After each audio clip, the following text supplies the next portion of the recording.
வணக்கம் மக்களே, நான் காளிச்சரன் அடா 24/7 தமிழ்ல இருந்து. இன்று மிக முக்கியமான புரட்சிகரவாதியை பத்தி பார்க்க போறோம். வேற யாரும் இல்ல, உத்தம் சிங். உத்தம் சிங் ஜனவரி 26, 1899 பஞ்சாப்ல பிறந்திருக்கிறாரு.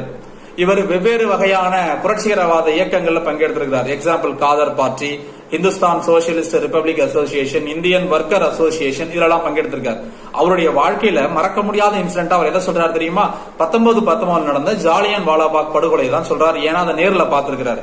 இதை பழி தீர்க்கும் விதமாக மார்ச் 13, 1940 லண்டனுக்கு போய் காக்ஸ்டன் அரங்குல மைக்கேல் ஓ டயரை சுட்டு வீழ்த்திருக்கிறாரு. அதனால இவருக்கு தூக்கு தண்டனையும் கிடைச்சிருச்சு. ஜூலை 31, 1940 இறந்து போறாரு. அவர் விசாரணையில் இருந்த காலகட்டத்தில் அவர் தன்னை ராம் முகமது சிங் ஆசாத் அப்படின்னு சொல்லியிருக்கிறாரு.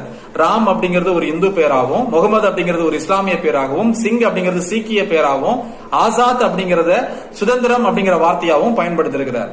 நன்றி.